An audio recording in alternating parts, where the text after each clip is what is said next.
Benthic Bloom. Another one of Risk Rain 2's many items, and honestly a really stupid one at that. Today I shall tell you why. Benthic Bloom at its core is a very simple item.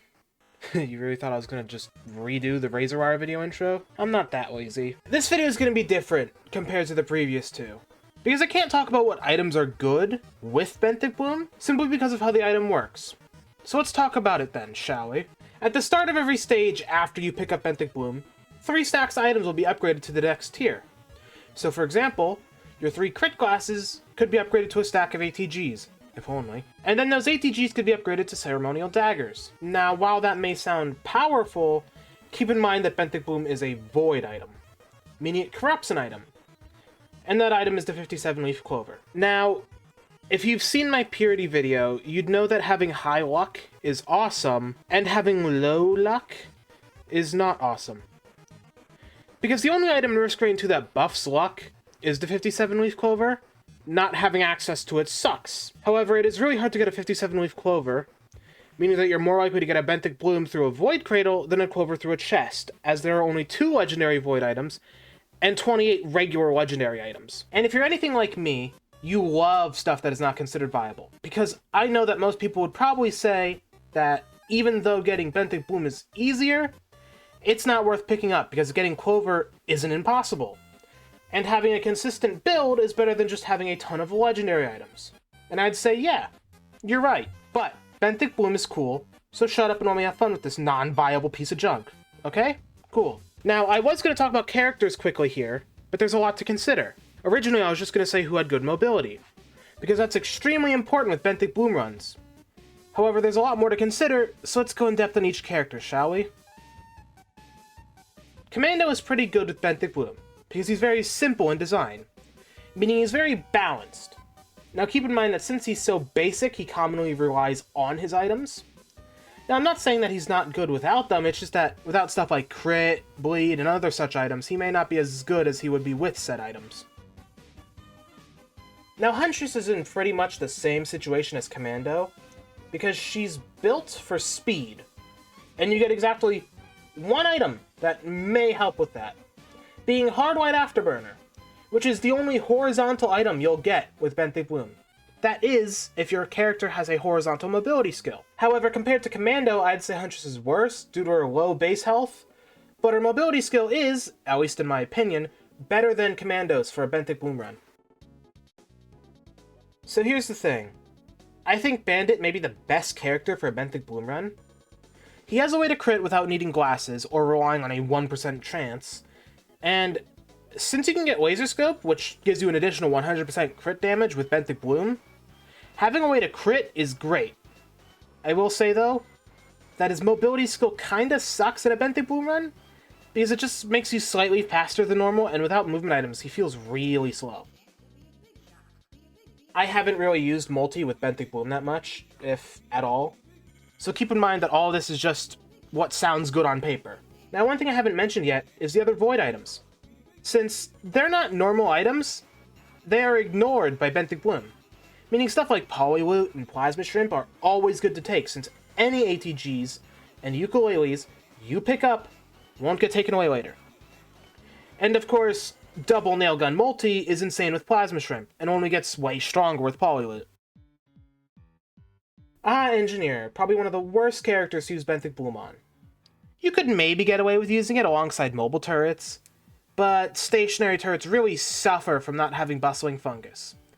However, since your turrets get your items, he is technically incredibly powerful with Benthic Bloom, essentially getting triple the items, meaning that he is technically getting the most out of Benthic Bloom, but then again, that's just Engineer in the first place.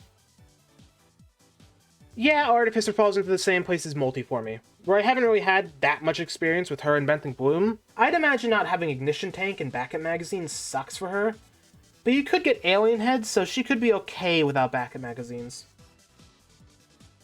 Not to sound like a broken record, but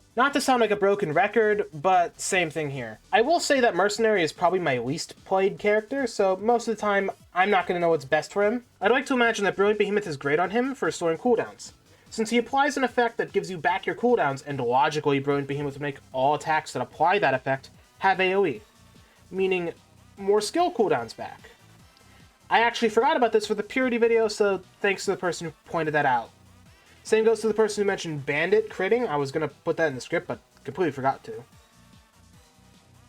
Okay, so back to a character that I actually think I can talk about. Rex's primary heals on hit, Rejuvac doubles that effect, and combined with Nuka-Hana's opinion, makes Rex actually insane for once in their life. Now, Rex has a mobility skill. Kinda. Where you gotta turn around and use its recoil to fling yourself.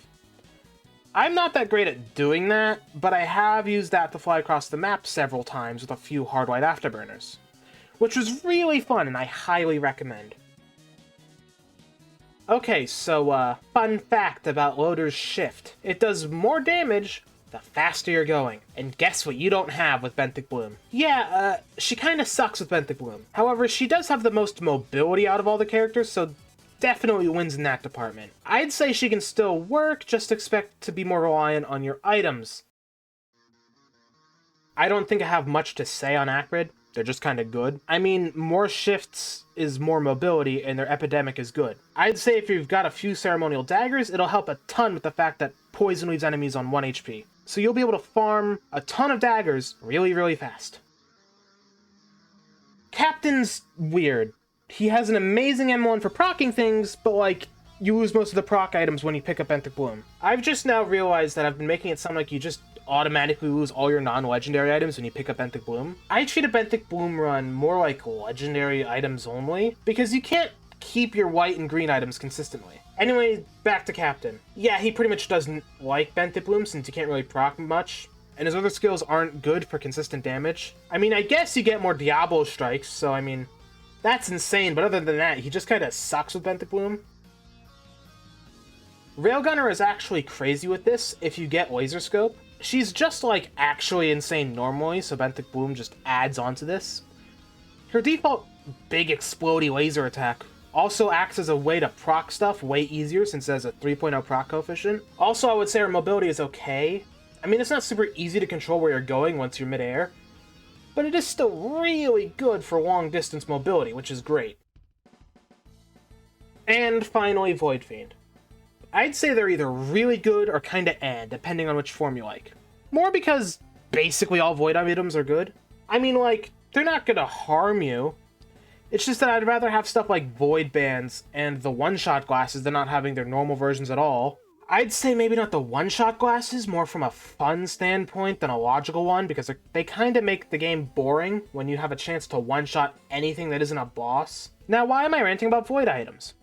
It's because Void Fiend's corruption is affected by Void items. The more you got, the more it's filled by default.